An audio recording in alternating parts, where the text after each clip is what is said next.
Hello बच्चों, welcome to my channel. तो जैसे कि आपको पता है आज से हमारा शुरू है 12+1+2 के जो भी इम्पोर्टेंट टॉपिक है उनका।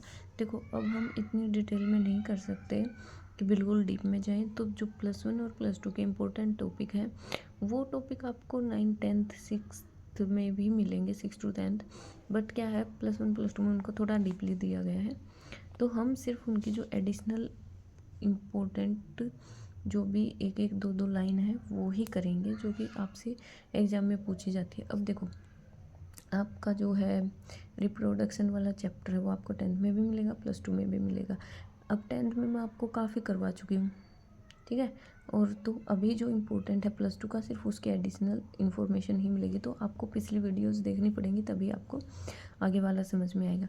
तो आज क्या है, जो ग्लैंड्स थी, ग्लैंड्स वाला हार्मोन वाला चैप्टर हमने किया था, उसके कुछ एडिशनल पॉइंट है जहाँ से आपसे क्वेश्चन किया जा सकता है, और एक दो बार शायद यहाँ से क्वेश्चन आया भी है, तो हम वो करेंगे। देखो, एंडोक्राइन ग्लैंड होती हैं और एक एक्सोक्राइन ग्लैंड होती है। 2 टाइप ऑफ ग्लैंड होती हैं, ठीक है। एंडोक्राइन ग्लैंड कौन सी होती हैं? जो हार्मोन को डायरेक्टली ब्लड में रिलीज कर देती है, उसको बोलते हैं एंडोक्राइन ग्लैंड। और इनको हम डक्टलेस ग्लैंड्स भी बोलते हैं, ठीक है। और मेनली किस चीज़ को रेगुलेट करती हैं? ग्रोथ को, मेटाबॉलिज्म को और रिप्रोडक्शन को।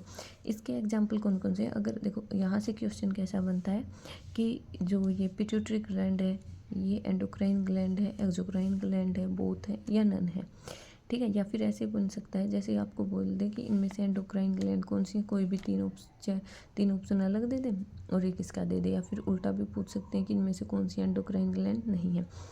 तो आपको इनके एग्जाम्पल तो याद करने ही होंगे। पिट्यूटरी ग्लैंड है, थायराइड ग्लैंड है, एड्रेनल ग्लैंड है, हाइपोथैलेमस, पेनक्रियाज, टेस्टिस, ओवरीज, ये सारी क्या है? Endocrine gland. अब इनके जो जो फंक्शन है वो मैं आपको पहले करवा चुकी हूँ, तो अब दोबारा करवाने का कोई मतलब नहीं है। तो आप प्लीज़ वो वीडियो देखिए, तभी आपको ये समझ में आएगी। उसके बाद आया एक्सोक्राइन ग्लैंड। देखो, आवाज़ में थोड़ी दिक्कत हो सकती है, मौसम का आपको पता है, तो सर्दी जुकाम तो होती रहती है। उसके बाद आया एक्सोक्राइन ग्लैंड। तो ये क्या है, जो हार्मोन है उसको किस में रिलीज करती है? डक्ट में। जो क्या करती है? That carry them to the body surface तक पहुंचाती है। तो देखो, अब आपको यहाँ से एक चीज़ समझ में आई कि एक्सोक्राइन ग्लैंड कौन सी है?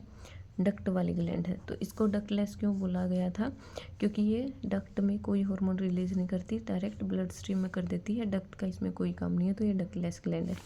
लेकिन ये हार्मोन कहाँ पे रिलीज करती है? डक्ट में। और characterise by cluster of cells called alveoli या एक्नी डेट प्रोड्यूस सब्सटेंस। कौन सा substance? Gland. Transfer via network of duct के नेटवर्क के द्वारा कहाँ पे लेके जाया जाता है? ग्लैंड्स के अंदर।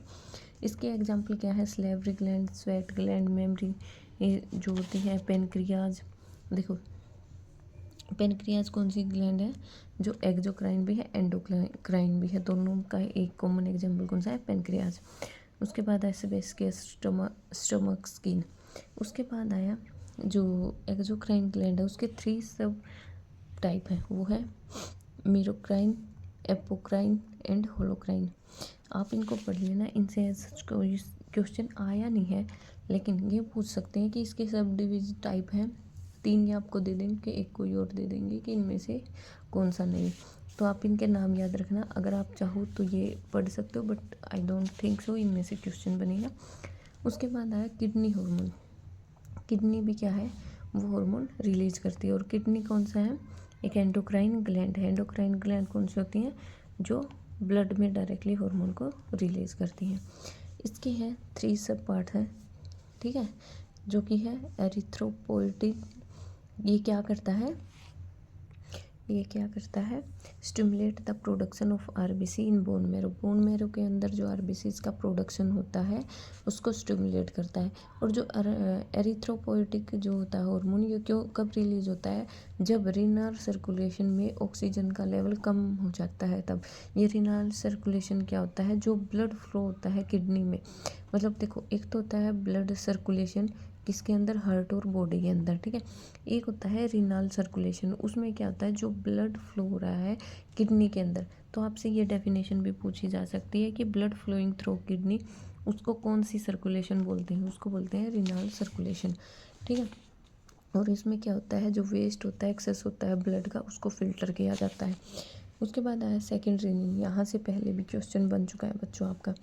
रेगुलेट करता है एंजियोटेंसिन और एल्ड्रोस्टेरोन के हार्मोन के लेवल को।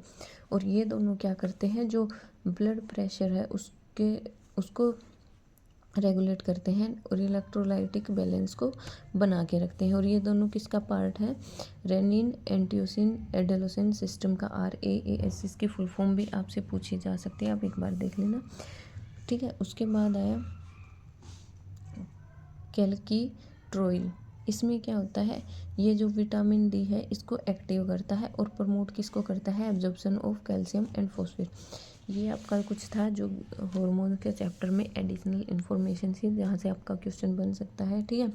देखो अभी चाहती तो मैं वो चैप्टर फिर से उठा के इस वीडियो को 1 घंटे की से भी ज़्यादा लंबी कर देती, बट उसका फ़ायदा नहीं है बच्चों ना। अब इतना टाइम है, आपने ये चैप्टर पहले कर लिया, उसमें ये इन्फॉर्मेशन ऐड कर लेना, ठीक है, तो आपका हो जाएगा। कल अब हम करेंगे कुछ और जो इम्पोर्टेंट टॉपिक हैं उसके जो एडिशनल इन्फॉर्मेशन है, जो कि +1 +2 से है।